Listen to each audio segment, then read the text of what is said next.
Local presentation of Read About It is made possible in part by a grant from Cox Communications of Oklahoma City, proud sponsor of this effort to promote reading, education, and literacy in our community. Oklahoma Tales will be the topic on Read About It tonight. Hi, I'm BJ Williams. With me is Jim Marion Etter talking about his new book, Thunder in the Heartland. Susie Beasley will be talking with Frank Ray. Kids Corner will feature Janet Brooks and Rosemary Zarsky. We also have Doug Benton, Clyde Martin, and Julia Frazonki. Coming up, Jim Etter. Read About It, a public service program of the Metropolitan Library System.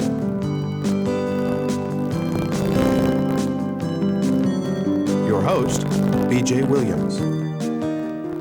Jim Etter is an Oklahoma writer, and he's here today to tell us about his latest book, Thunder in the Heartland, and I'm going to ask him what inspired you to write this particular book, Jim? Well, BJ, I've always been a collector of these stories, offbeat stories, especially way out in the country and all, things that the history books overlooked. Right. And when I was writing my other book, Ghost Town Tales of Oklahoma, I thought of that every chapter I would write. I'd think, boy, this would make a great novel if we had fiction based on this, on truth, the things really happened. Mm-hmm. And so I haven't written a novel yet, but I decided to write this book of short stories, fiction based on fact. And that's what this is about, and I call it Parables of Oklahoma. That's the subhead. So these were tales that weren't ghost tales. Right. Right. Just out of the way places. Some are based on stories that are in this, but some are not. And they're all things out of the way, and they date back to the 1860s, a story about a woman who grew up among the Kiowas. She was taken as a baby off a North Texas ranch and raised as a Kiowa, and she was known as many names. And later, when she was married, she was referred to as Mrs. Goombai, and she's buried at Mountain View, Oklahoma.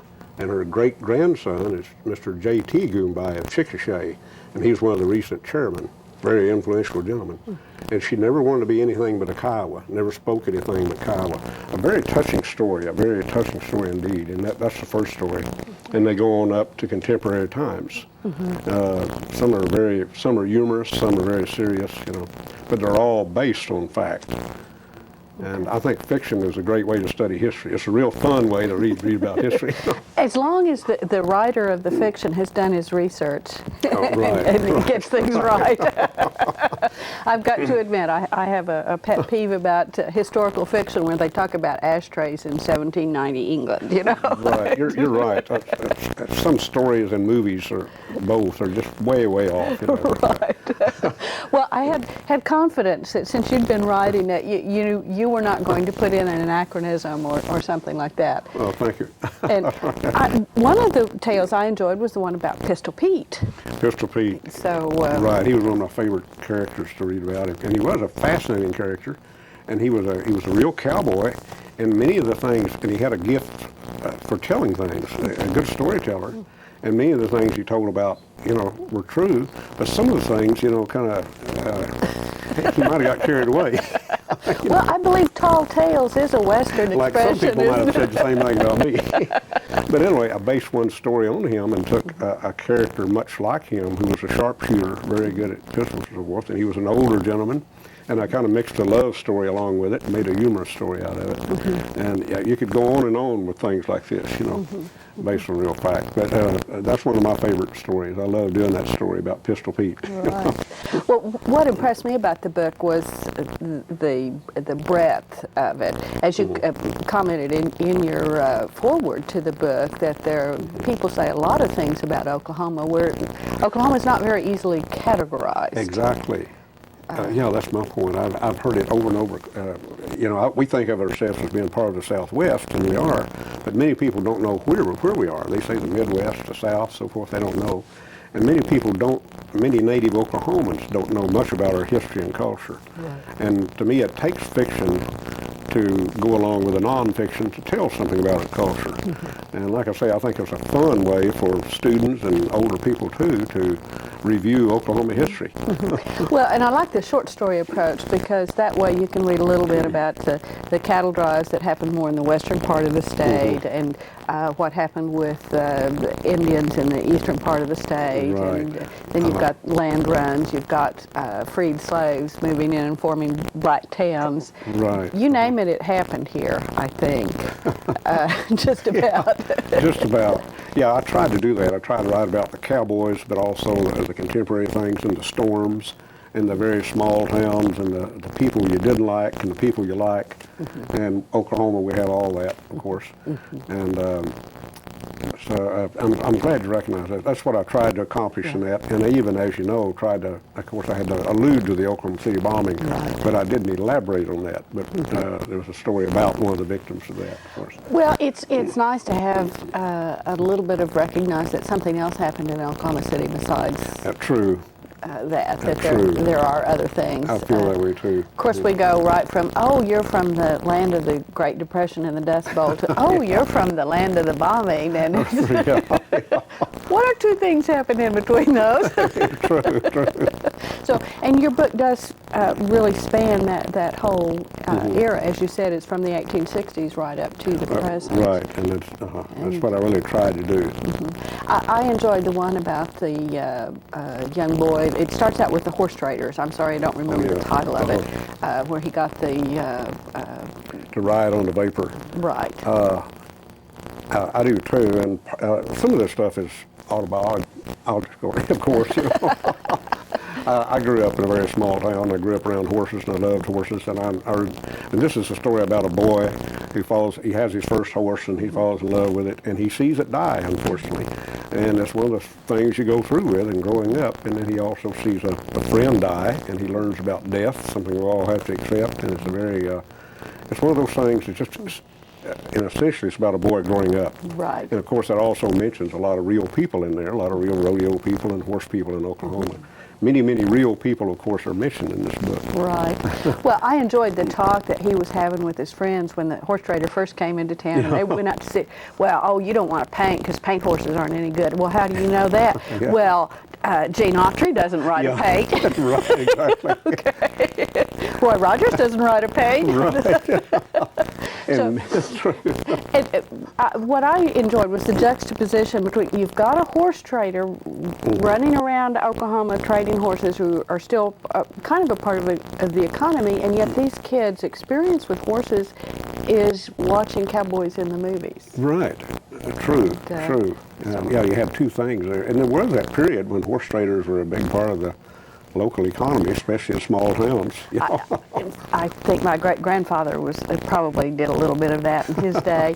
We've got just a minute, so I want to mention where you're going to be. So when if people want to get a signed copy of your book, they can do it. Now you're going to be Friday, January the 26th at 2 p.m. You're going to be at the Mod School in Mod, and April the 14th from 10 to 11 you're going to be at Walden Books in Muskogee. And April 17th at 7 p.m. Tulsa Downtown Library at the meeting of the Tulsa Night Riders, and they can call those places if they didn't get the time written down. True. And you're supposed to wave to a few people, aren't you, Jim? Didn't you promise to wave to some of your? By all means. I said I would.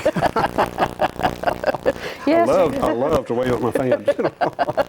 Yeah, I believe you did say something to that effect. So we have just a very brief time. Are you working on a new book by any chance? Yes, but it's a very loose start. I'm working on a novel, a mainstream novel, and about 2 Western short stories. Okay. It takes me a long time to get started. I go in a loose way here after wrapping this one up. Okay. Well, I want to thank you very much for being with us, Jim. Well, thank you very much, BJ. It was my pleasure. Thanks for having me. I enjoyed it too. Remember, Jim Etter's book, Thunder in the Heartland, can be found at your local library and your favorite bookstore. Coming up next, we have Kids Corner. Susie Beasley will be talking with Frank Ray.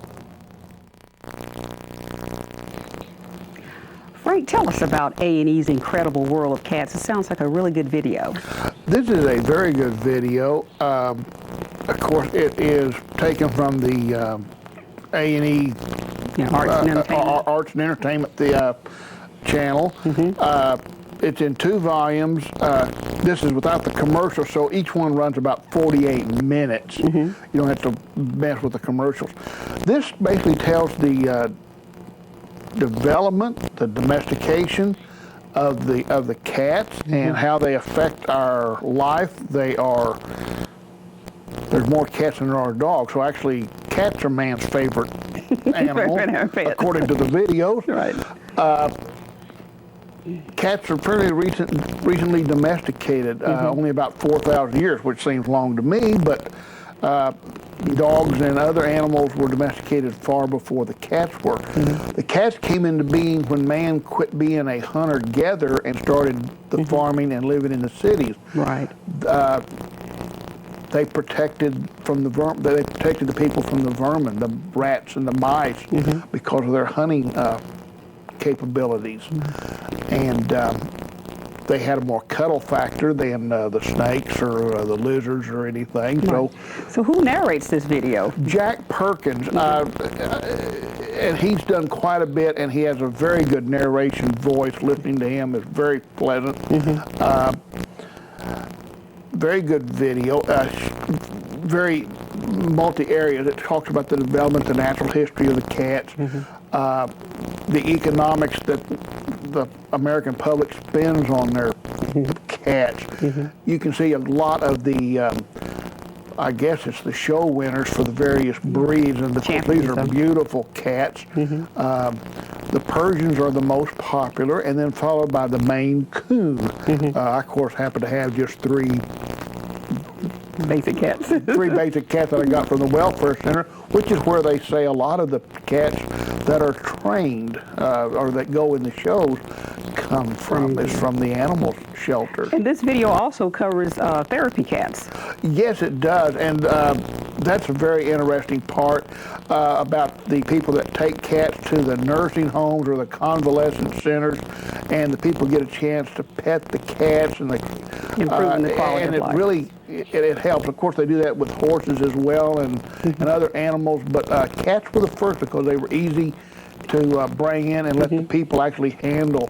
And well, Frank, we appreciate you coming and sharing with us A&E's Incredible World of Cats with Jack Perkins. This video is available at your local library and perhaps your local video store. And we'll see you next time. Thank you very much, Thanks, Susie. Frank. Thanks, Susie and Frank. And now I have a couple of books for you. This first one is for do-it-yourselfers, and it's by Jocasta Ines, and it's called The New Paint Magic. Now, she wrote a book called Paint Magic a number of years ago. This is an updated version, and in the world of do-it-yourselfers, Ines is sort of the paint magician. If you want to know anything about rubber stamping, stenciling, doing your walls in a crackle finish, gilding your furniture, turning your tabletops into faux lapis lazuli, Jocasta Ines is the one for you. And I have to quote from a review of her first book. It's just as valid for the second one, which says, this is one of those jewels in the world of do-it-yourself. It combines detailed, practical advice with flair, taste, and inspiration. The illustrations are great. Each step that you have to do in all of these paint effects are very clearly explained, and as well she has a number of beautifully photographed illustrations of what you can do in your home with some paint brushes, and a few other odds and ends that she will be happy to tell you all about in this book. She does organize the book according to floors, walls, furniture, woodwork, etc. If you paint, you need the New Paint Magic. This next book, and I don't have nearly enough time to tell you about it, is The Visions of Adventure, N.C. Wyeth and the Brandywine Artist. It's edited by John Edward Dale. It is a collection of paintings by illustrators, some of the best-known illustrators at the turn of the century. Howard Pyle, N.C. Wyeth, Harvey Dunn, Schoonover, etc. Are some of the artists that are covered here. Now, Howard Pyle had felt that he had not received in his art training adequate schooling to be an illustrator, which was along with writing adventure stories, was what he did. And he ended up actually creating his own school called the Brandywine School, where he taught young up-and-coming artists who wanted to be illustrators. And he turned out some very fine ones. So if you read the Saturday Evening Post, Harper's Monthly, reprinted editions of Treasure Island, the legends of Arthur, stories of the West like The Last of the Mohicans, etc., then you would find them illustrated by some of these artists. This book it's just really gorgeous. These were great illustrators. They are accompanied by short essays that explain the context of each painting and a little bit about the artist as well. There are bios for each of these artists. This is a book for anybody who enjoys American art or anyone who enjoys really adventure stories. There are great illustrations of, as I said, Treasure Island, The Last of the Mohicans, a lot of Western things, and a lot of pirates. So this is a book that I think even kids would enjoy. In fact, it might be one way to get them interested in art, to show them this and tell them people actually created this long before the advent of the camera for illustration. Coming up next, we have Kids Corner, and Janet Brooks from the Material Selection Office will be talking with Rosemary Zarsky, who is head of the Choctaw Library, about a book that is just for teenagers.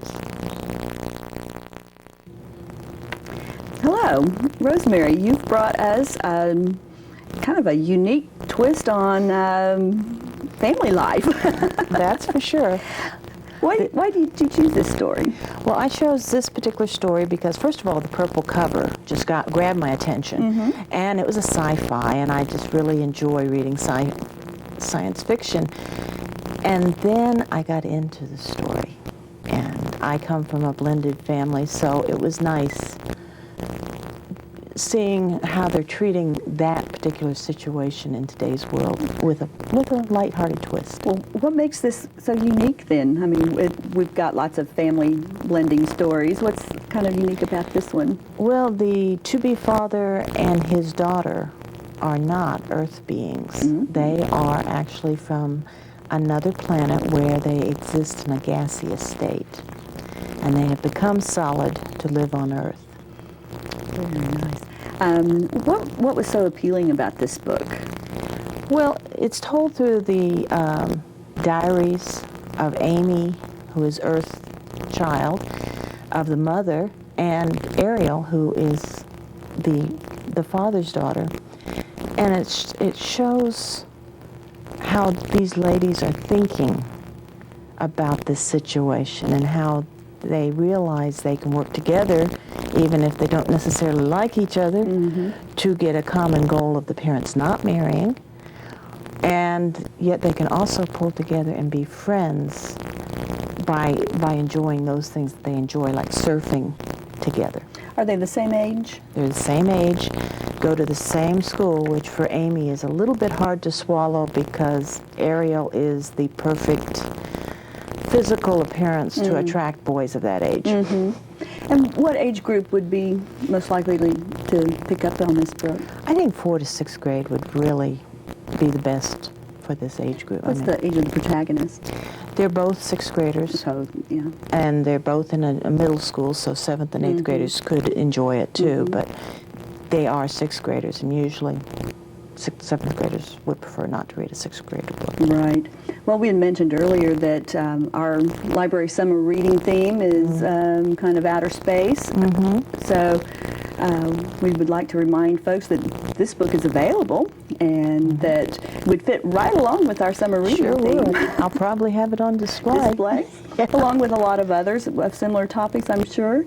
Thank you for sharing this. We have Stepsister from the Planet Weird by Frances Lance.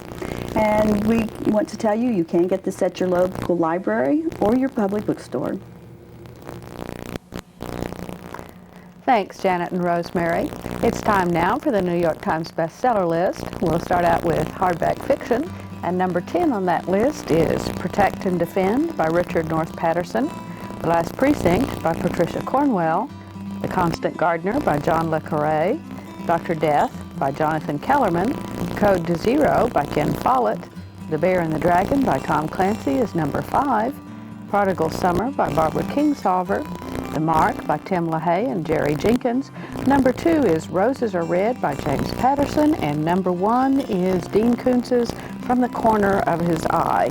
On the nonfiction list, number 10 is On Writing by Stephen King. A Charlie Brown Christmas by Lee Mendelson with Bill Melendez. The Greatest Generation by Tom Brokaw. Flags of Our Fathers by James Bradley with Ron Powers. Maestro by Bob Woodward. The Darwin Awards by Wendy Northcutt. Tuesdays with Maury by Mitch Albom. Nothing Like It in the World by Stephen Ambrose. Number 2 is the Beatles Anthology by The Beatles. And number 1 is Bill O'Reilly's The O'Reilly Factor.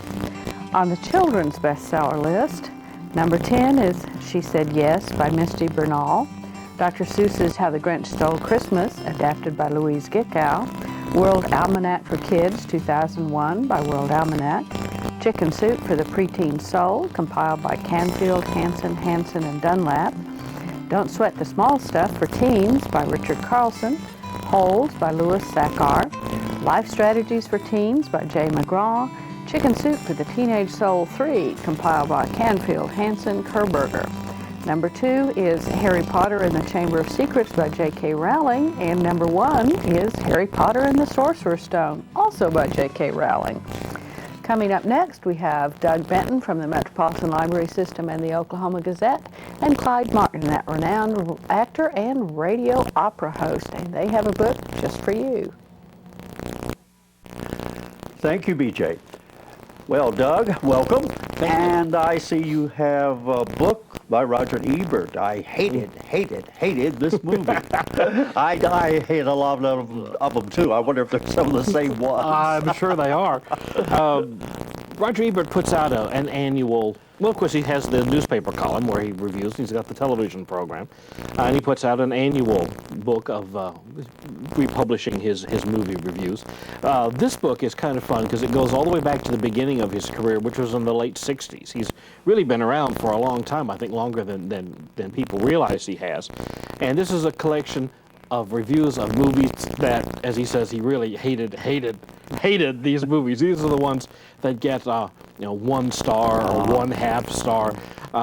He says in here that he has kind of a rule that any movie will get at least a 1/2 star unless it is just really morally repulsive, in which case it will get no stars.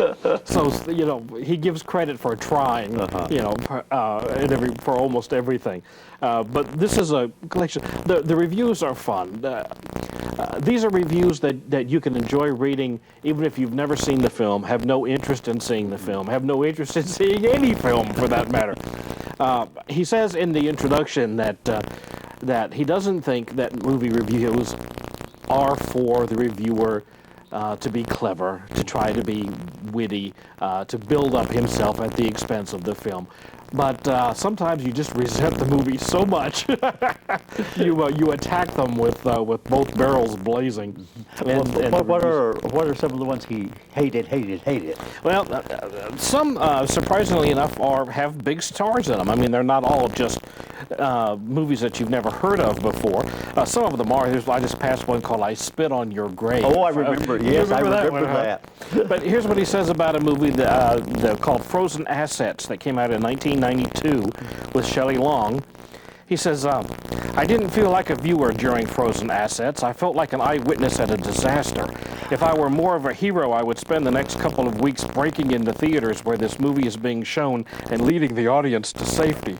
If I'd been an actor in the film, I would wonder why all of the characters in Frozen Assets seem dumber than the average roadkill. And then he gets into the review.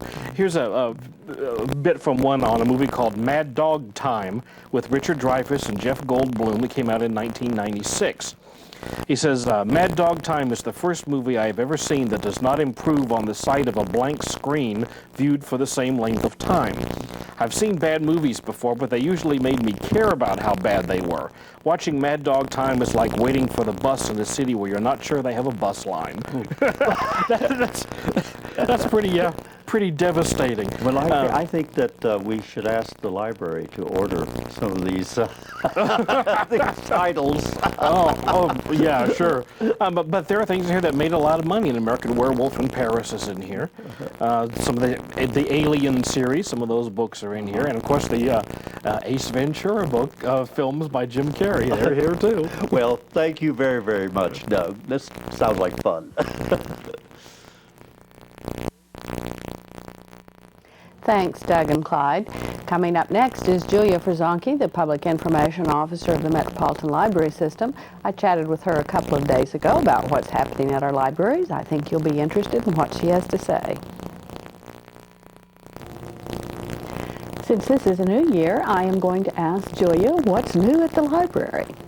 Well, one wonderful new thing is 1,020 more hours to browse at the library this year. My word. 2001.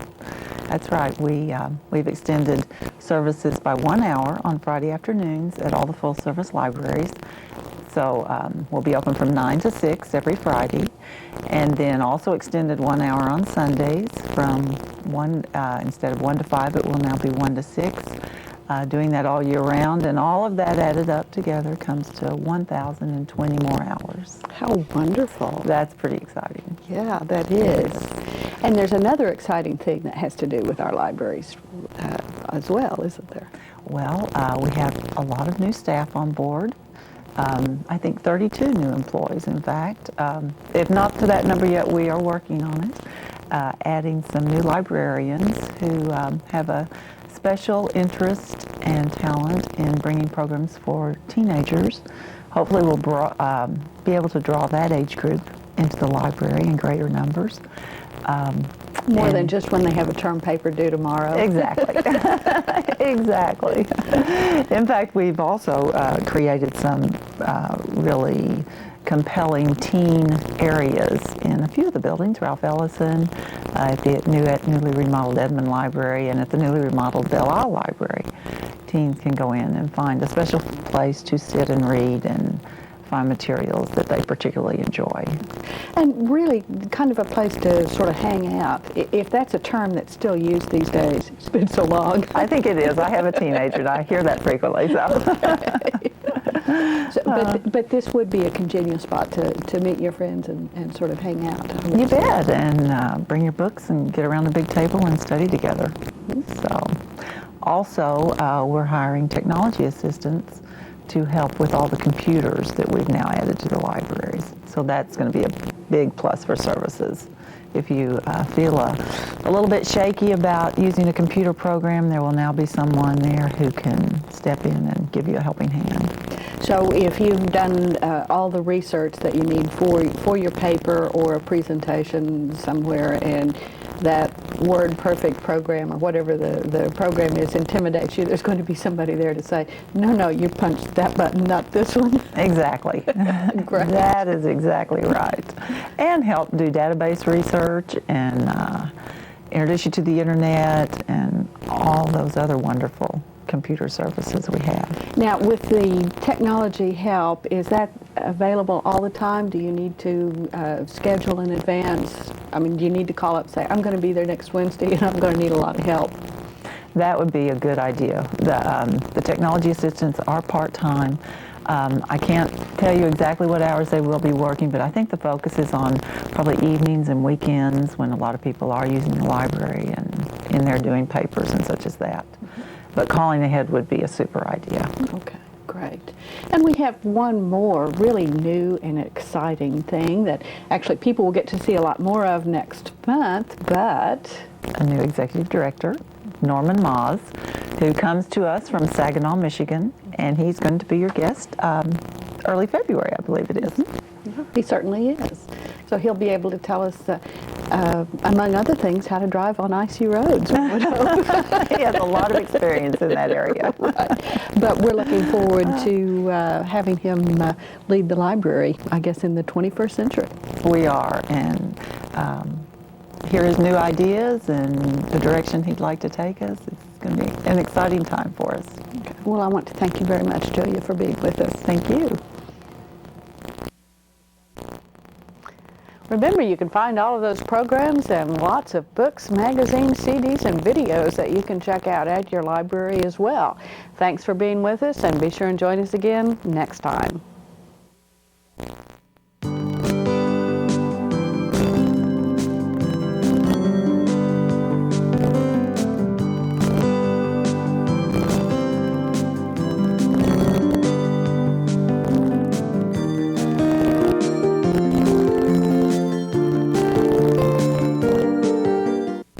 Local presentation of Read About It is made possible in part by a grant from Cox Communications of Oklahoma City, proud sponsor of this effort to promote reading, education, and literacy in our community.